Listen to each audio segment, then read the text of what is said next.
الفضل YouTube channel میں آپ کا استقبال ہے۔ السلام علیکم ورحمۃ اللہ وبرکاتہ۔ میرے دینی و ایمانی بھائیوں، سورہ آل عمران آیت نمبر 152 پیش خدمت ہے۔ اعوذ باللہ من الشیطان الرجیم۔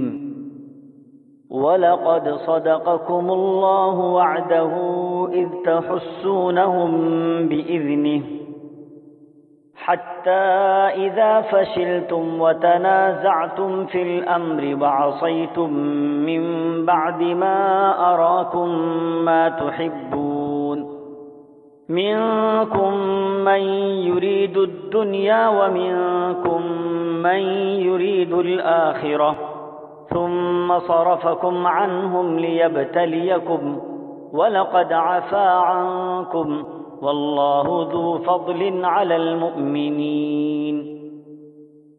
اللہ تعالیٰ نے تم سے اپنا وعدہ سچا کر دکھایا ہے جبکہ تم اس کے حکم سے انہیں کاٹ رہے تھے، یہاں تک کہ جب تم نے پس ہمتی اختیار کی اور کام میں جھگڑنے لگے اور نافرمانی کی، اس کے بعد اس نے تمہاری چاہت کی چیز تمہیں دکھا دی۔ تم میں سے بعض دنیا چاہتے تھے اور بعض کا ارادہ آخرت کا تھا، تو پھر اس نے تمہیں ان سے پھیر دیا تاکہ تم کو آزمائیں، اور یقیناً اس نے تمہاری لغزش سے درگزر فرما دیا ہے، اور ایمان والوں پر اللہ تعالیٰ بڑے فضل والا ہے۔ بزرگوں اور بھائیوں، ہم سب مسلمان اس بات کا یقین رکھتے ہیں کہ یہ کلام سچا کلام ہے۔ اللہ کی طرف سے اس میں جو بھی وعدے کیے گئے ہیں یقیناً سچے ہیں۔ اس آیت کے شروع حصے میں جو بات ہے، یعنی اللہ نے اپنا وعدہ سچ کر دکھایا، اس سے مراد بعض مفسرین کی رائے کے مطابق جنگ کے موقع پر اللہ کی مدد و نصرت ہے، اور یہ عام وعدہ مؤمنین اور اہل اسلام سے ہے، اور اس وعدے کا مظاہرہ انبیاء علیہ الصلاۃ والسلام کے ساتھ عام مؤمنین نے بھی مشاہدہ کیا ہے۔ کتنی جنگیں فتح ہوئیں اور کتنے دشمنوں کو مغلوب کر دیا گیا۔ آیت میں پست ہمتی، کام میں جھگڑا اور نافرمانی کا جو تذکرہ ہے وہ اشارہ ہے اس بات کی طرف کہ اللہ کے نبی صلی اللہ تعالی علیہ وسلم نے غزوہ احد کے موقع پر 50 تیر اندازوں کو ایک قریب کی چھوٹی پہاڑی پر کھڑا کر دیا تھا اور ان سے کہا تھا کہ کوئی حالت ہو جائے اپنی جگہ سے مت ہٹنا۔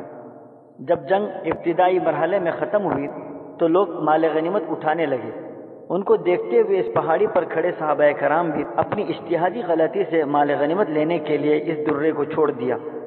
جیسے ہی کفار نے جگہ خالی دیکھی تو پلٹ کر حملہ کیا۔ اس سے مسلمانوں کو کافی نقصان ہوا۔ بعض لوگوں نے ہٹنے سے منع بھی کیا تھا مگر وہ نکل پڑے۔ اس کی طرف اشارہ کرتے ہوئے قرآن کہتا ہے، تم آپسی اختلاف میں پڑے تھے جس کی وجہ سے کافروں کو دوبارہ پلٹ کر آنے کا موقع ملا۔ بعد میں پھر مسلمان متحد ہو کر اور اللہ پر کامل بھروسہ کرتے ہوئے دوبارہ جنگ شروع کی تو اللہ نے فتح و نصرت سے ہمکنار کیا۔ آیت میں دنیا چاہتے تھے سے مراد مال غنیمت حاصل کرنا چاہتے تھے، اور آخرت چاہتے تھے سے مراد وہ لوگ جنہوں نے درے چھوڑنے سے منع کیا تھا اور نبی کریم صلی اللہ تعالی علیہ وسلم کے فرمان کے مطابق اسی جگہ ڈٹے رہنے کا عزم ظاہر کیا تھا۔ اس میں صحابہ کرام رضوان اللہ تعالی علیہم اجمعین کے اس شرف و فضل کا اظہار ہے جو ان کی کوتاہیوں کے باوجود اللہ تعالیٰ نے ان پر فرمایا، یعنی ان کی غلطیوں کی وضاحت کر کے آئندہ اس کا اعادہ نہ کرے۔ اللہ تعالیٰ نے ان کے لیے معافی کا اعلان کر دیا تاکہ کوئی بدباطن اس پر زبان دراز نہ کرے۔ جب اللہ تعالیٰ نے ہی قرآن کریم میں ان کے لیے عفو و درگزر کا عام اعلان فرما دیا تو اب کسی کے لیے طعن و تشنیع کی کوئی گنجائش نہیں رہ گئی۔ اللہ تعالیٰ ہم سبوں کو ان آیات پر مکمل ایمان رکھنے کی توفیق عطا فرمائے، آمین۔ وآخر دعوانا ان الحمد للہ رب العالمین۔ اس چینل کو سبسکرائب کریں اور اس کو زیادہ سے زیادہ شیئر کرنے کی کوشش کریں۔